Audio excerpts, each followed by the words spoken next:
All right, all right. Hey, what's going on, ladies and gentlemen? This is Malik, the Cool Brother, and you now tune into the Cool Podcast with your host, yours truly, the Cool Brother. And this is a special edition of the Cool Podcast with the Cool Brother. I am here at the Black Tea Brown Sugar Network Cafe. Yes, indeed. Yes, indeed. And my special guest for this morning is a good brother. He's an entrepreneur, multi-instrumentalist, and most importantly, a good friend. I interviewed this brother before at the Black Tea Brown Sugar Network just a couple of blocks down. So ladies and gentlemen, I'd like to introduce to you the good brother. Once again, Mr. Eszquire Harris, welcome to the show, and thank you for having this episode at this place, good brother. How you feeling this morning? Oh man, I feel tired. It's raining outside and shit. Yeah. Can I cuss on your show? Yeah, you can do whatever you want, my man.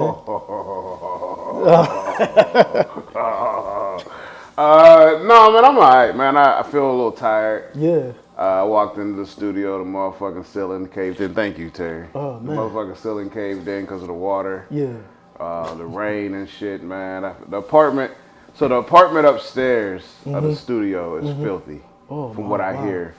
So like the maintenance people came and they was like, there's like dead animals and shit up there, and like feces, and there's a hole in the ceiling. So every time it rains from the hole in the roof, there's a hole in the roof. So when it rains, it floods the apartment upstairs. Oh, wow. And then that's what makes it leak to the studio. Yeah. And the landlord don't really care. He's not really doing much about it. I've tried to, so I'm at kind of the point where I'm just documenting it. And now this morning, the ceiling caved in the game room because of the water buildup.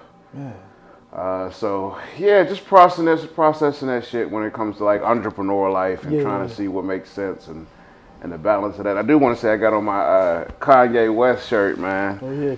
Did you see his Super Bowl commercial at halftime? Yes, I did. So the $20, I decided to buy one. Today was the first time I decided to wear it. Okay. It feel a little root-ish, like yeah, like the movie Roots. like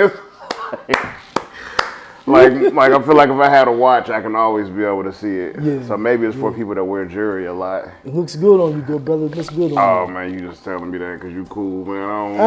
It feels weird. No, I receive it. Just feels weird. Like my belly keeps sticking out, and it feels weird.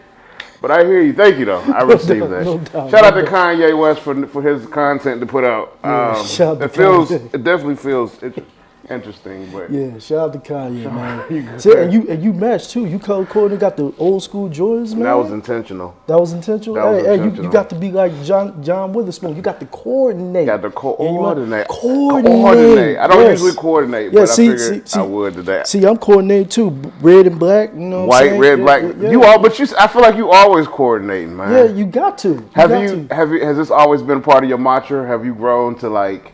Have you always been real into fashion, or have you always? No, not really. Huh. As I was growing up, not really. Really? Yeah, really. What changed it for you? I always say this. One of my uncles influenced me on how I dress because he was in a clique called GQ, and every time they meet up, they always dress in the 2 or 3, 4-piece suits, and that's what did it for me. And ever since then, I've been dressing with the suits and ties and blazers. Y'all know how I get down. Wait a minute, a 4-piece suit. Well, what's a 4-piece? I'm just exaggerating. No, but I'm trying to think. A one piece would be a onesie, some overalls. A 2-piece would be the blazer and some slacks. A 3-piece, you add the little. You got the suit. You call it, the vest. Vest and.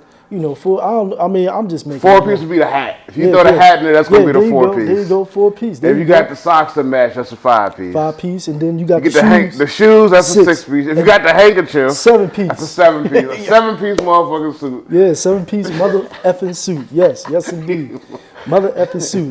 Yes, indeed. But I appreciate you for coming through to interview me, man. Hey, no doubt. I know we got a lot of stuff coming up with the network and with the creators and stuff that we have. Yeah. And so it's always good to just to reconnect and chat up a little bit, man. Yeah, no doubt. So won't you let the audience members know what you do and what you're about? Man, I do a little bit of everything. So I'm a creative that works for the Black Tea Brown Sugar Network. Mm-hmm. I'm a CEO, the CEO there, and a creative director, and also creative. I'm also a musician. I'm a DJ. I'm a mentor. I'm a teacher. I'm a facilitator, man. I think I do a little bit of everything. I enjoy taking who I am. I enjoy healing. I enjoy connecting with myself. Yeah. I enjoy learning things for myself so that I can take those to connect with other people. I feel like that's given me the most organic relationships in life, is just taking who I am, understanding who I am, but then just connecting with other people through that. Right. Whether it's music, whether it's playing the keys, whether it's playing the drums. Me and Aaliyah working on a remix of your song, by the way. What song is that? I'm so glad that I met you. We working on a remix of that, serious? man. Yeah, that shit. I got to hear this. I'm excited. With little shit like that, I'm trying to be intentional about my time and my space, and like, what am I doing with my life? Where am I investing my energy? Where am I investing my resources? Where am I investing my time? And so that's kind of helped me, I think, evolve to pivot to having this and being a part of this amazing enterprise that's known as the Black Tea Brown Sugar Network, and just my life in general. Yeah, this is a great spot right here. You know, a lot of dope creative minds such as yourself, and shout out to Ishara, Miss Ishara in the back there. Shout out to Aaliyah. You know, I was actually at this place yesterday to rehearse because I got a show this evening at the Forge Winery that starts at 7 o'clock. If y'all want to come out, you know, support, you know, tickets are $20. You know, I have tickets myself, they're 10, but 20 at the door. So if y'all ain't busy, come on out and support, you know, artists like myself and other local artists. Who all gonna be on the who all on the ticket? Well, no one yet. No one yet. So, but hey, you know, it is what it is. You know, the show must go on. You know what I'm saying? So, if you want to buy a ticket, you can meet me there, or just pay at the door, $20, $10 for the ticket from me. You know, whatever you choose. So, hope to see y'all there. Who's facilitating? Who's hosting? DJ Chevy. Okay. Yeah, I don't think I heard DJ Chevy. Yeah, he's a legend in the Pittsburgh hip hop scene, so he's the man. So, you know, shout out to DJ Chevy because he gave me the opportunity to perform at his show this evening. So, hope to see y'all there. Once again, hope to see y'all there. Now, all right, shout out to DJ Chevy. Now plug. I like that. Nice. Yes, indeed. Shout out to him. And also, let's talk about the upcoming events that you have for the Black Tea Brown Sugar Network. All right, so yeah, we have our upcoming tour, man. I want to give a shout out to Visuals by Shar for being here, man. One of our amazing partners, also our new executive director Terry, who's now part of everything that we're doing here, man. Yes.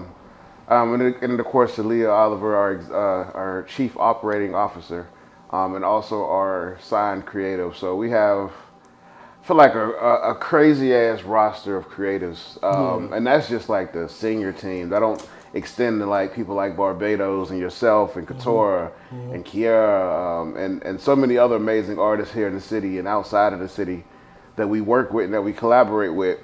So we're looking to take those talents and just continue to share them with the community and with the world. Okay. So we have a lot of open mics nights going. We have Retail Therapy Coin, that's RETELL, and I learned that if I say these things, Ashara puts graphics on the screens. Nice. And then when they, she's dope. When they come out, I'm like, damn, they know what I was talking about. So, shout out to the video we just released, to the commercial. It was an old walkthrough of the studio space.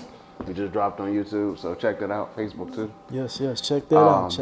So yeah, man, just taking out these amazing artists. So the visuals by Shar, the things that she do. Aaliyah Oliver, she plays the bass, she sings. Yeah. The crazy ass vocals. She is learning to DJ too. Shar DJs as well now. Oh really? Terry, of course, is a motherfucker. Yeah, Shar had a DJ debut at the St. Patrick's Day event. Oh really? Okay. Had a little DJ debut. How was that for you? Yeah.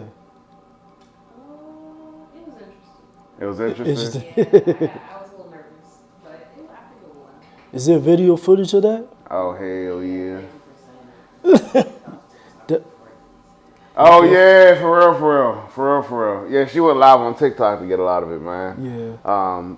So yeah, man, and like that, we have our clubs and stuff like DJ Club every Tuesday and Thursday for now. That people that want to become DJs, that want to learn how to DJs, that DJ already, that DJ every week. Mm-hmm. We all come together and we meet every Tuesday and Thursday. We use Tuesdays as days to like teach stuff and workshop stuff, and then Thursdays is the day to practice that. Okay. So we'll kind of intertwine it with like other clubs and stuff that we have. I don't know. I'm trying to. out the top of my head. Performing Arts Club. Okay. So take Performing Arts Club and take DJ Club, and then maybe once a month on Thursdays they meet up together to be able to combine and do like a mix of the network. And then maybe also take Content Media Club and intertwine them so they also can learn how to do content creation. So now we're creating content. We got performance arts and we got DJs and we got a little mixer between creators on Thursday night. Okay.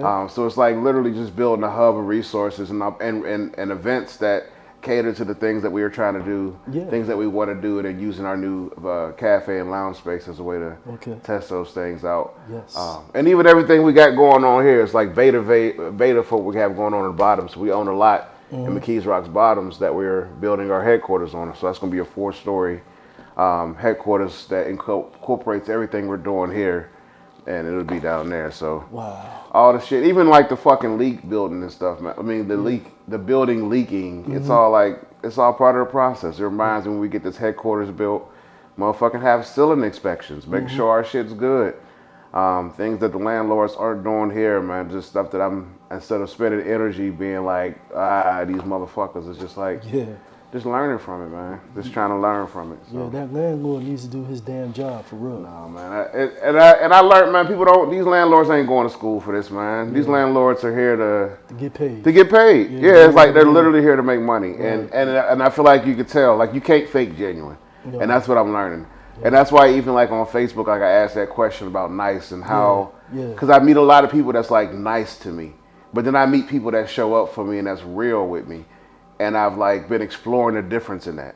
And my landlords, both of them are really nice to me. They're really nice. They say they love me, but they've never been to events. They don't support me. They don't do anything. They don't do the things that I need from them, including the property that I'm living in from them and working, and they don't manage those.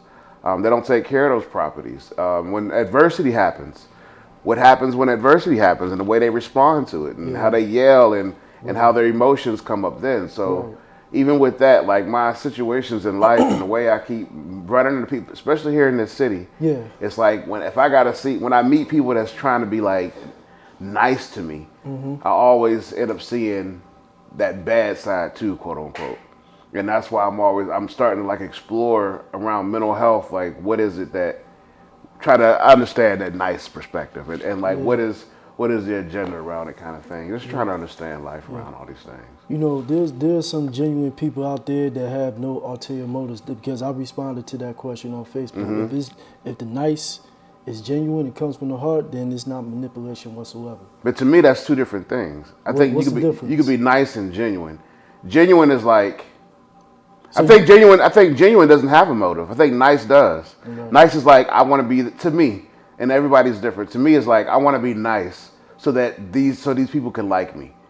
And to me, I'm like, but why not just be yourself so that people can understand you?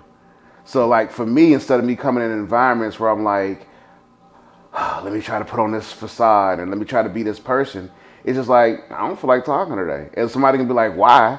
And I'm like, I said, I don't feel like talking today. And it's like, I don't feel like talking. Or you can be like, he an asshole, he mean, and blah, blah, blah, blah. When I'm literally just communicating my boundaries. Me being nice consistently caused me to let down my own boundaries. And then it kept me in situations that I didn't feel safe. And because I'm nice, I don't know how to get out of it now. I'm like, if I say this, I'm mean now. Like I was even, trigger warning, I guess. I was even kind of talking to my staff about me realizing like how much in my life I've been raped instead of having consensual sex because I thought I was being nice. And now I'm in a situation where I'm like, I don't want to be mean. So how do I tell this girl I don't want to have sex with her and not be mean? Because I'm already known as being nice. And that, even situations like that, and that's like, to me in my life has been like one of the extreme measurements to all the way being like, I don't have no money to get gas and somebody's coming up asking me for money. And it's like, sure, because I want to be nice and I don't want this person to think I'm mean. And now I'm lacking in life because I'm being nice to everybody. And that kept me struggling my whole life. But being real with people has never caused me to struggle. It's better to be real than be nice, is what you're saying. I think it's better to be genuine than be nice. But I don't want to say better. I don't want to say better because everybody's different. Right. But to me, I would rather be genuine than to be nice. Okay. I think nice to me takes so much energy. Yeah. That I don't have. And I think being genuine allows me to navigate. I could be here for it. I'll give you a ride to the store. Malik, I will take you to Texas right now if you needed me to. If you was like, Eszquire, I need a ride to Texas, I'm like, you can't find. I'll help find resources first. But if worst came to worst, you asked me to take you, Malik, I would do it. Would I do it with a smile on my face? You can kiss my ass. I would not be happy about it. I got so much shit to do. I got a business to run. But to me, I'm like, but I wouldn't ask you though, because you got a lot. No. You wouldn't ask me unless you had to. Yeah, but then I would give you gas money. And that's what, because I know all these things you're about to say, Malik. I know because of who you show yourself to be. Right. I don't have to be nice to you. Right. I could be real with you enough that I would do things for you because of how you show up for you. Right. You deserve that. Right. Because of who you are. Right. So me being, and I think even me being nice, I think to do it, I think even devalues you in our friendship. Because I'm like, no, Malik, you deserve to have people in your life that does stuff for you. You deserve that. You can ask me for anything because you deserve that, Malik. You should never be afraid to ask me for some shit. That's just, it's communication. Right. But again, to me, when I was being nice, it made me afraid to even ask for stuff because I don't want somebody else being mean when I'm just being nice. Right. Like, no, I'm being honest. I need $10,000 to run my business. Can you do it? Yeah. You can't do it. All right, thank you so much. We got an event coming up. I hope you come out. If you don't have money for the tickets, just come out. Yeah. Like, that's just, to me, just networking and connecting with people. Mm-hmm. And that saves me energy for at least to be compassionate. Yeah. So, like, I have energy to be compassionate. If somebody's like, hey, for you to be like, hey, I'm struggling. I need a ride to Texas. My compassion would be like, man, I've been there before. Yeah. Like, I've fucking been there before. Malik, let's go. Let me roll up a few blunts. Like, you smoke, you don't smoke. All right, well, I'm going to be smoking. And now I have to find a way to set my boundaries even too. Right. So it's like, I got to take some phone calls. Mm-hmm. And I'm going to have to do things. And I got to make sure that I am taking care of myself so that I can be able to do things for people that I care about. Right. And to me, that's life. That's being genuine. Yeah, right. Being nice is like, let me ignore myself. Being the yes man. To me, that's nice. Yeah. To me, that's nice. Yeah. It's like, let me even, to me, what I've experienced, me even ignoring my own wants and desires for other people. Because again, if you're not nice, then to me, when I'm not being nice, I was being mean. And so just trying to balance those things, and I don't want to keep. But yeah, that's where I'm trying to explore with life. Yeah, it's all right to say no at times. Sometimes saying no is a beautiful thing because you got boundaries. Yeah. You know what I mean? It's not being mean. If you don't have it, if somebody asks me, hey, can you do this for me? No, I'm sorry, I can't do it. No, I don't have it. You being mean? I said, no, I'm not being mean. I just don't have it. Yeah, it's boundaries. I don't have it. You know, maybe if you ask me again the next time around, yeah, I might have it. But this time, no, I'm sorry, I don't have it. And it's all right to say no. It's all right. Being an artist in this city, will you consider yourself an artist at this point? I would consider myself an artist, yes. Singer, artist, yes.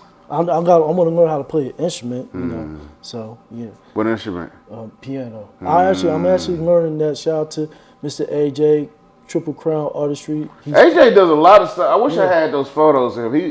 He got me where he painted a Jadakiss photo for me. Did he? Yeah. Wow. A Jadakiss photo and a photo of Pittsburgh.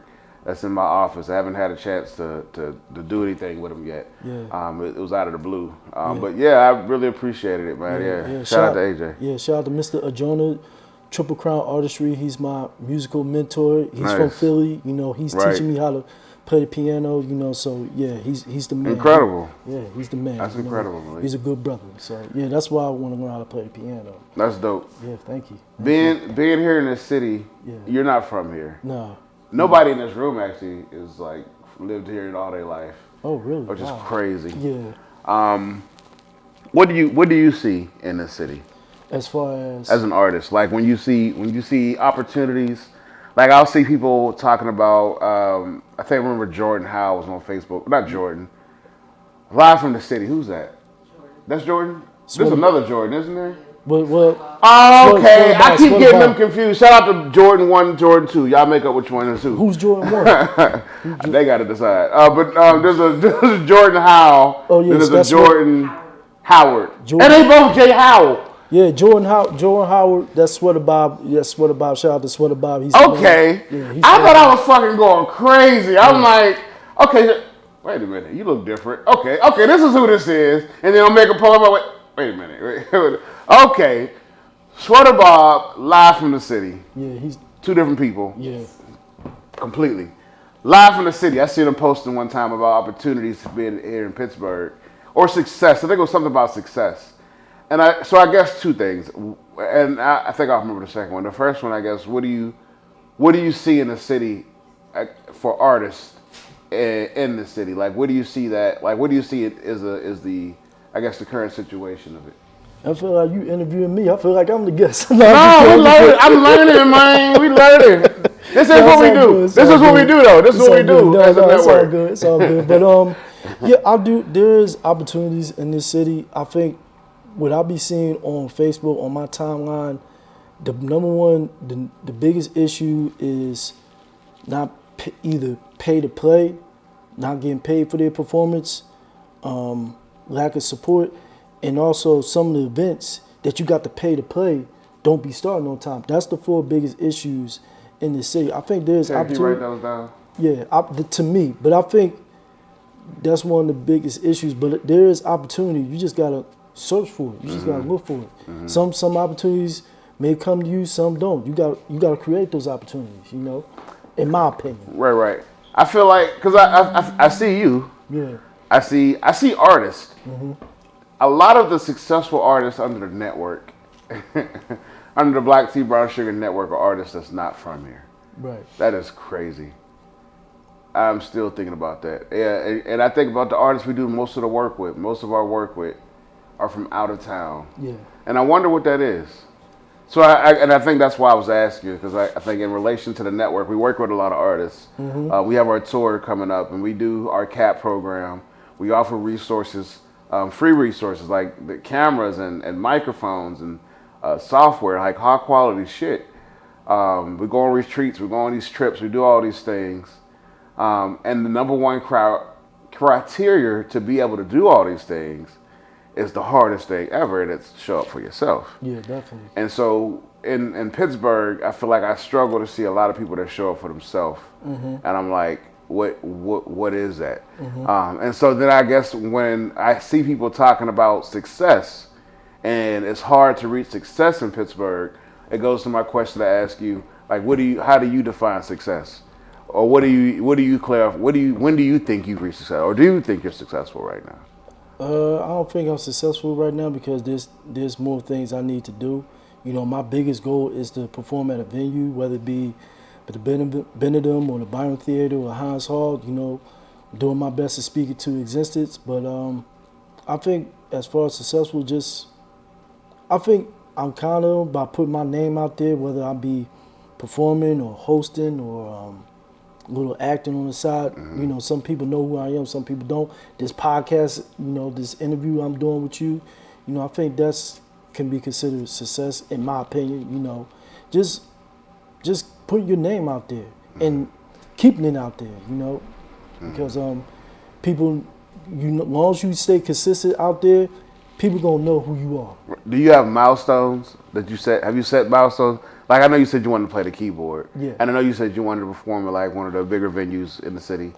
Do you have, because you do a music festival and you're at the August Wilson. Yeah, I'm one of the performers that was selected to perform at the August Wilson Block Party, April 27th. My set will be from 3:30 to 4:10, 3:30 to 3:50, one of those times. Were you there last year too? Nah. Where were you? You performed somewhere. Anime May was there last year. I missed Anime May's performance. Last year I was at the Millville Music Festival. Millville. Okay, yes, okay, yes. So, okay, the Millville. So this will be my first time performing at the August Wilson Block Party Festival. So I'm pretty ecstatic about that. So thank the Most High ancestors for that. So thank God for that. Yes. I don't care, man. I don't know. I cannot think of a reason why people aren't successful in this city outside of themselves. Right. Like, there's so many opportunities. Like, hearing you talk, Malik, listening to your story, watching your post, all that shit you be doing, is just because you show up. Like, where you put your energy, where you put your time, makes a difference. Yes. And you continue to get opportunities. You continue to put yourself out there for opportunities. Mm-hmm. You continue to show up for those opportunities. So, like, theoretically, how can you fail if you just keep practicing being who you want to be? Right. No, you got a point. You got a point. And most importantly, another thing, lastly, it's very important to support other artists. You know what I'm saying? Supporting is a beautiful thing. You know, But if people don't support themselves, yeah, that's true. if how you show up for yourself is how you show up for other artists, theoretically. Yeah, right. You show up for yourself all the time, Malik. Yeah. So then that leaves you space to show up for others. Right. Because even in your heart, you know, showing up for others is also benefiting you. Like that's how it works. Yes. People don't show up for themselves to understand what that looks like. I can relate to that. So like I would always cancel stuff. I used to always cancel events and stuff that I would have. Because I'd be afraid people wouldn't show and all these things I create in my brain. And sometimes motherfuckers won't show. But all those things I would create in my brain where I didn't show up for myself. I wasn't inviting people. I wasn't showing up for other people. Like so many of those things that I was doing, like that I hear you now talking about, that I have pivoted to do. And so now me having events, me throwing things, me following through and not canceling, it gives people an opportunity to show up for me. Yeah, so like me showing up for myself gives people an opportunity to show up for me, which then makes me be like, well shit, let me reach out to people when I need something that's already showing up for me. And so again, when I meet artists and I'm like, I met a guy at Subway the other day. This motherfucker working at Subway. And nothing wrong with that. Came in, he was like, oh, Eszquire, because the sandwich I ordered last time, it was a good sandwich, but I don't know how they remembered that. But he was like, then he was like, asked him what he do. He was like, hey, he do music. Because anybody that remember me, I want to remember who they are. He said he does music. And I was like, oh, shit. Like, what's your Instagram? And he gave me his Instagram. And he was like, yeah, I'm about to do music, but I ain't telling nobody. I'm just going to drop it and let people listen to it. And I'm like, I guess that's the thing. I think artists need to understand what their goal is when it comes to their music and their talents. I think there's a such thing as a hobby, and to create artistry as a hobby is a thing where you could just not even drop it. But then if you drop it and how people care about it is how they care about it. I think there's some artists like that. And I think there's some artists that's like, this is how I want to make money. And I think to understand the difference is really important. Yeah. Because if you're doing this shit to make money, you got to invest in yourself, like beats. You can't just be finding free beats. You can't just be using free software for your third album. Like it's time to invest in like software, like to uniqueify your experiences. I think that's what set me apart is where I started investing my money. And like even like these Jordans I got on, man. I bought these like a month ago from a plug that I got. I went so long without shoes and Jordans and nice stuff at all. Again, $20 Kanye West. Hey, look at his Jordans. That's classic right there. Circa 1996. Old vintage, old school Jordans right here. Yeah. Old school right there. I can't. No, it's all I'm fat. good. I can't do too much. It's all good. No, you good. Yeah, we good. Yeah. We'll put the picture in. I mean, I got my old school Air Force. And he got his retro forces on. I mean, color coordinated. Just like this brother right here. This my brother right here. He's color coordinated. See, he's taking the picture. You want to take a picture, my man? Look at that. Jordans, Air Force Ones, man. Old school. It don't get no better. Man. Yes, indeed. Woo! All right. A little quick break. Right here, my man. Shoe plug. Yeah, shoe plug. And I ain't asked you today. Right here. By accident. I don't know how that happened. Yes, indeed. I'm proud of that. All right. So, but yeah, man, I think artists understand themselves in this city specifically. Yeah. Like that helped me to really understand who I wanted to be, what I wanted to do, how I wanted to do it. Like even like to the point where I had to make the decision. Like I don't give a fuck about money. Because that's the thing, to understand that, to be like, I want to DJ and I want to learn how to DJ because I want to have fun, because I want to learn music, because I want to connect with people. Like that has been a pocket of success for me, where I know there could have also been a pocket where I'm like, I want to make money and I don't give a fuck. Because then I'm in environments, like I remember DJing this kids event, man. And have you ever seen the movie Get On Up by James Brown? James Brown. Yes, do you remember when he was doing that? He had that Christmas sweater. He was with those white people. He was like, I'm gonna something hold down. Like he realizes these white people. He was like, we gotta switch it up. The honky hold down. I'm like, honky hold down. And he just realized he just wasn't him. Right. Like he realized he wanted more for himself. And that's how I felt when I was DJing at that kid's party. Like I think I was playing something and I heard like something about shake your ass. And I looked up and seen the kids shaking their ass, and I was like, sheesh. What is happening here? Another kid.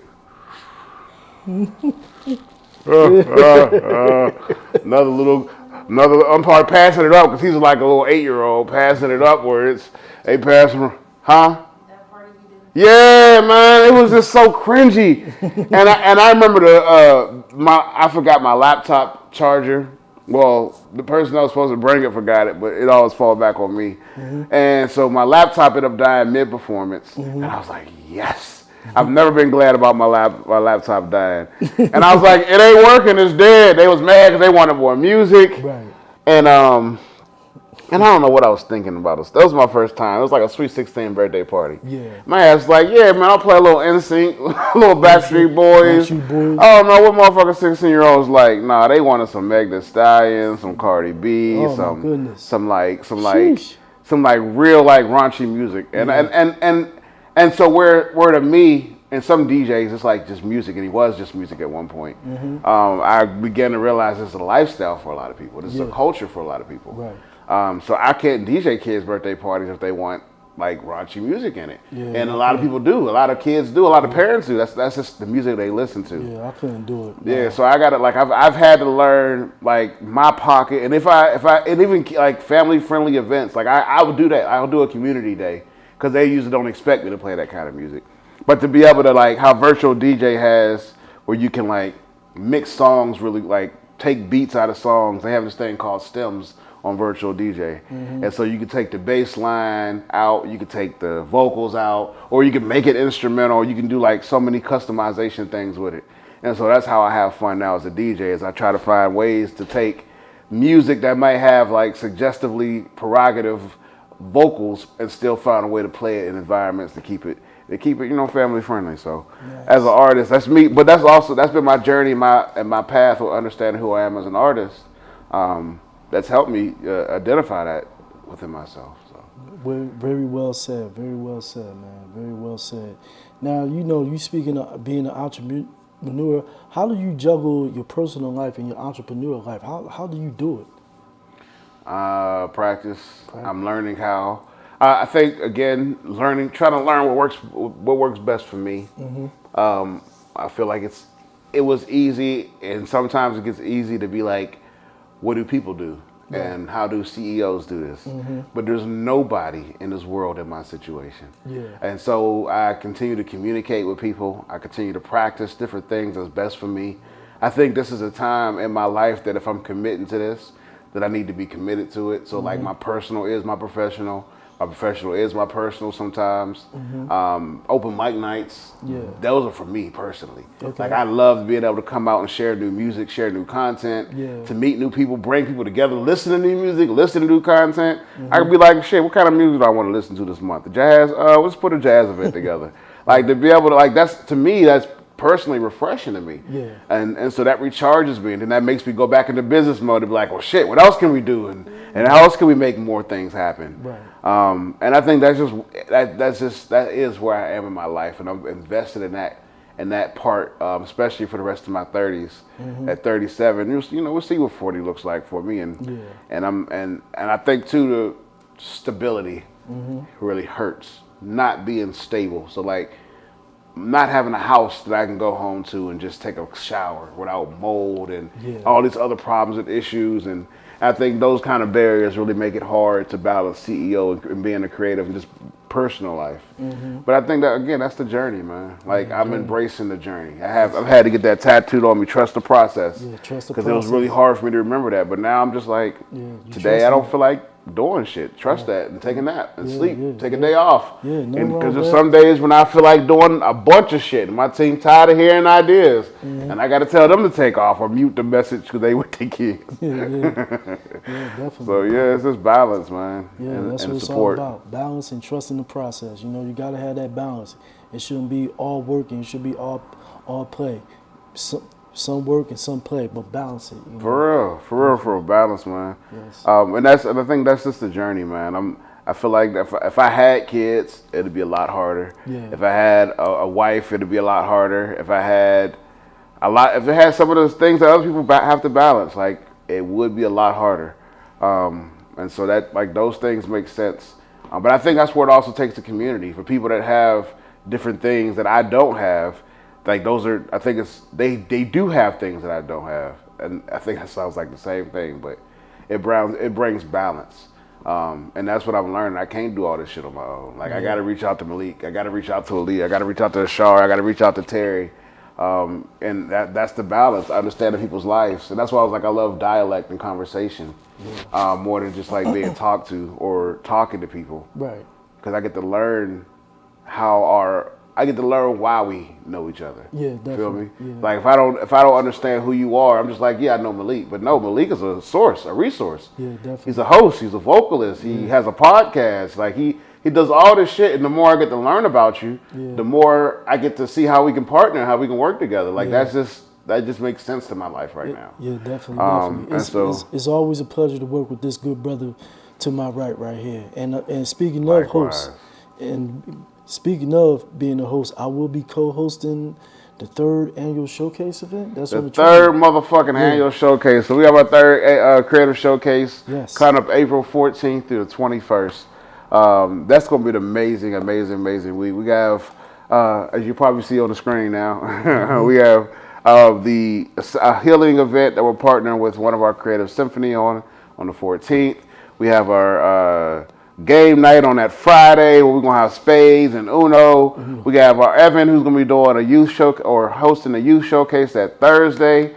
I'm making my debut playing the organ, reading sheet music. I've never read sheet music before and played the organ first. 2, I've never read sheet music and performed. And Evan has some amazing original songs, Malik. Okay. Like Evan is an incredible. He's one of those. I'll say he's one of those kids. I feel like it's all kids. They just don't know who they are. Like he don't know who he is. He don't know how incredible he is. Yeah. And he sees a lot of his hurts. He sees a lot of his past. He sees a lot of the things about him that he may not embrace yet. But like he's such an incredible talent, and it shows. And I think his music is a way of getting that out. Yeah. His music is, I think, is a way of him expressing his amazingness that he don't know about. And every time I listen to the progress over the past 3 years, man, it's been incredible. So shout out to him. He's gonna be the highlight feature for this youth showcase. Aaliyah's gonna be playing the bass. I'm gonna play the organ for one of his songs. I'm gonna play the drums for another one. And I love his excitement from hearing it come together. And so yeah, that'll be that Thursday. I'm really excited about that. Yeah. Wednesday we're gonna have a paint and sip for the youth. So youth come out to the paint and sip. There's gonna be virgin drinks. We're gonna use ChatGPT to come up with some cool little like crazy little concoctions. We're gonna have some painting. So if you have some kids and want to bring out to that stuff will be out soon. I'm doing a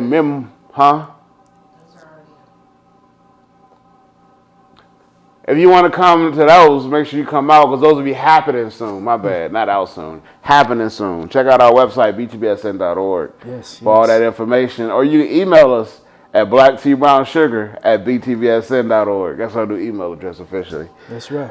Let's see. What else we have? What's up? Oh, my memoirs. So I'm doing the memoirs on April 28th.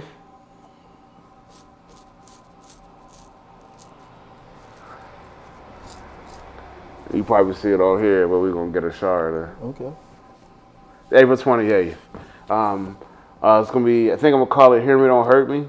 I think I want to talk about my experience being in Pittsburgh. Okay. I want to talk a little bit about racism experiences. I want to talk a little bit about being an artist here in the city. I want to talk about financial opportunities, me being homeless, and my path for being from homeless to where I am now. Talk a little bit about the dating scene here. I want to talk about a little bit about my past traumas, me realizing again the times I've been raped in my life and my sexual traumas, and there's a lot of stuff. I want to be able to hit on a lot of stuff that's really going to help people understand myself, and why again I care about this network so much and the things that we're doing here. But also helping people see themselves too, and just learning through experiences, man. I feel like we're all the same. Yeah. We have all been through the same thing. We've all just handled it differently. Yeah. And a lot of that is just based on the resources that we have around us and the support system that we have or lack thereof. So yeah, the memoirs will be an opportunity to kind of talk about some of that stuff pre-tour, and then we have our tour coming up. We'll be in Texas, we'll be in LA, we'll be in Vegas, we'll be in Kansas City, Chicago, West Virginia, New Jersey, New York. All these locations starting May. May. That's next month. Wow. Time Woo! fast. May 10th. So yeah, we'll be on the road May 10th through May 31st, May 30th. So yeah, I'll definitely get the word out on that, share and all that stuff. I'll definitely get the word out on that. Yeah, so catch us out, man. I think that's it. Am I missing something? I think that's it for now. Now, speaking of your memoirs, is that going to be on paperback or is it going to be digital? Digital. So we're gonna do live stream. We're gonna do. Yeah, I want to get that. I don't know if we're gonna do a live stream or pre-record it because I know I expect it to be really like really sensitive. Yeah. I don't know. I know we'll have in presence, so people can come in person for tickets. But I'll let y'all know coming up in the next few weeks. So hopefully I'll know before, or we'll have more information before this drops. Yeah, if you're going to purchase tickets, I want to be there to purchase a ticket because I want to support, because that's some heavy stuff that you went through. So, and thank you for, opening up to me regarding that, because it's just sad that you went through that. But you're a survivor, man. You're a warrior, You're doing your thing, man. You got this place, the Black Tea Cafe, and the network, couple blocks down, man. I'm proud of you, man. You put in the work along with this lovely lady right here, and Aaliyah, and the good brother just left. I forgot his name. What's his name again? Terry, yeah. Big Terry. The good brother, Big Terry, DJ Terry. He did his thing. When I was hosting that event, I forgot what the name of it, but it was the drummers and DJs. Yeah, that's it. Yeah, Terry was DJing that night. Yeah. And shout out to B Mike. B Michael's there. Yeah, shout out to him. So yeah, they did their thing just like these two creative minds, and I just want to say I'm proud of you. I'm proud of you, my dear. Proud of Aaliyah. I'm proud of y'all because this I rank this up there with Level Up, because Level Up in this spot in the network. This is those three are safe havens for Pittsburgh creative minds. I know there's other safe havens for creative, talented minds in the city, but for me, the Black Tea Cafe, the network, and Level Up. And speaking of Level Up, shout out to the founder Mario, shout out to him.